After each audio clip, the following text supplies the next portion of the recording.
extreme, where you have no respect for private property, no respect for individual initiative, and in fact, the state, which is the ultimate owner representing the public, can become oppressive and undermine the economic interest of the members of the state, as we saw in the Stalinist Soviet Union and its successor right up to the collapse of the Soviet Union. Or you can have another extreme, which we see happening in our society here, where individual initiative is stripped from social responsibility.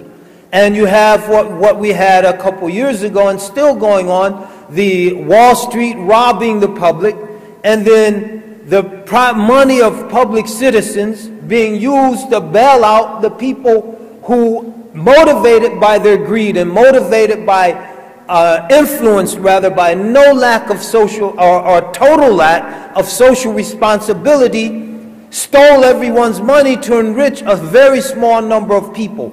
And so we see a society of extremely wealthy individuals and corporations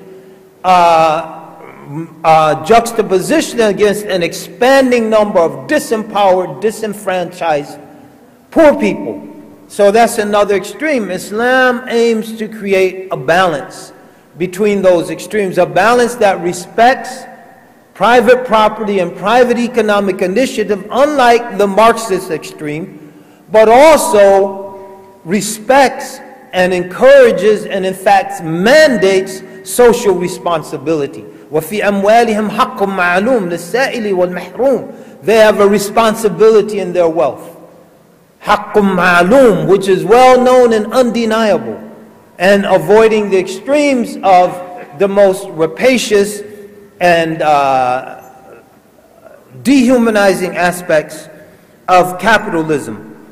So these are general cultural issues we should be cognizant of. Now there's specific issues which were spoken of earlier arising from what happens when Islam comes into a society. It finds people living their lives the way that they were living their lives before Islam arrived. Or what happens when a Muslim arrives in that society, a specific human being, himself or herself, as opposed to the abstraction of the religion. As was mentioned in Adatu Muhakkama, that custom, convention, the things people are doing has legal weight if it doesn't contradict known rulings or principles of the religion. So people are dressing a certain way. Those ways of dressing are acceptable. So a Muslim in America, or an American Muslim, doesn't have to see himself or herself dressing like a Pakistani, dressing like an Arab, dressing like a Turk, dressing like a Kurd, dressing like a Malay or Bengali. They can dress like Americans as long as they're dressing, their clothing is loose, as long as their clothing is dignified, which is another aspect of clothing. The clothing should dignify the human being, just as our spouses, they dignify us. أنتم لباس لهن هن لباس لكم أنتم لباس لهن. So you are clothing for each other, meaning you support each other, you adorn each other, you dignify each other. So if the clothing is dignified, if the clothing is loose, and it conforms to the general guidelines of Islam, the clothing is Islamic. And we have people come here sometimes and think, if I somehow dress like the normal or average American dress, I'm not being Islamic. I have to dress like an Arab and wear a thob or jalabiya. The jalabiya is a Persian dress, not Arab dress. The Arabs wore the rida and the izara. They didn't wear the one-piece gown. They wore three-quarter sleeves khamisa, but they didn't wear what we think is the Arab jalabiya. So we can have our own dress, that's unique. We can have our own food, that's unique. So, which is food from what's American food? Is it spaghetti and meatballs? That's ultimately Italian. But it's American now because it's in America and you have Luigi's Italian-American restaurant. Is it African-American? Is it cornbread and collard greens and macaroni and cheese? Real macaroni and cheese, not fake one. Real macaroni and cheese, you hit it, it sounds like this. It's hard on top. If it sounds like this, whoosh, that's fake macaroni and cheese. Like they sell at the deli. It has to be brown on top. You burn the cheese a little and then you hit the cheese.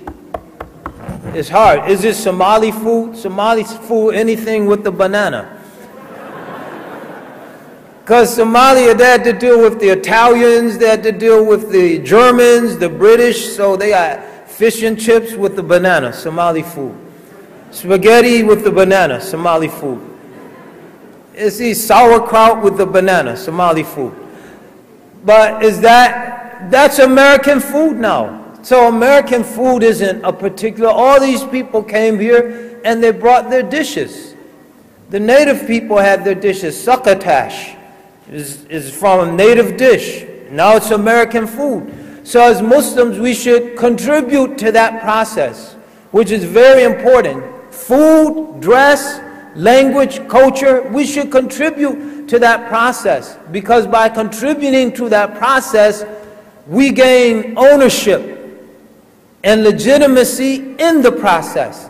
There are people trying to exclude Muslims. Oh, they're not part of the American experiment. Why not?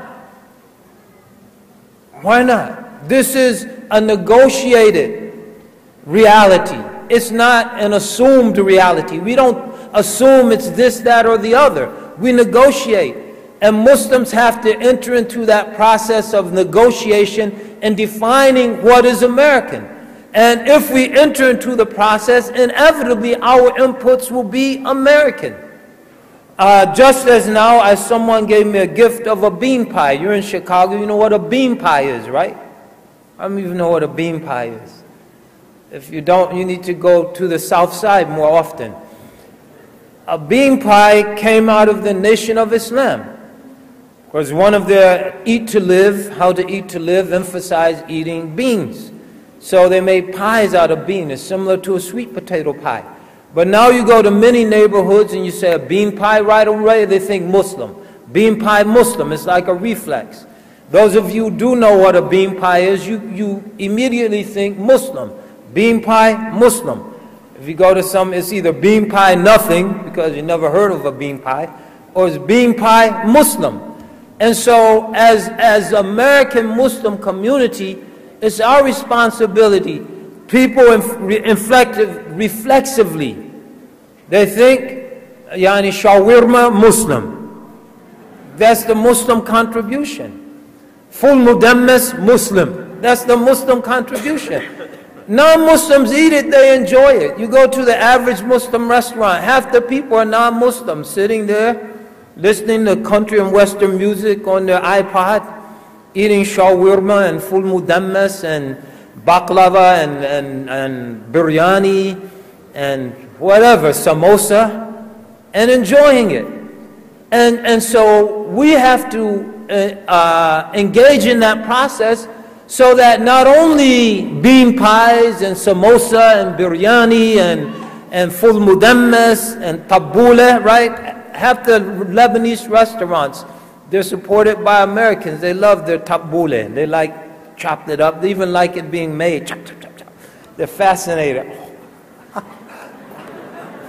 You know, they wonder how you can chop stuff up that fine by hand. They try it at home, cut their fingers off. So but we have to get to the point, because we are engaged in that process of defining American culture, that is not only the food, but we say hijab, Muslim. We say taqiyya, Muslim. That people are comfortable with identifying with other manifestations of Islam dressed as being Muslim and Islamic. In conclusion, what we want to close out with, so that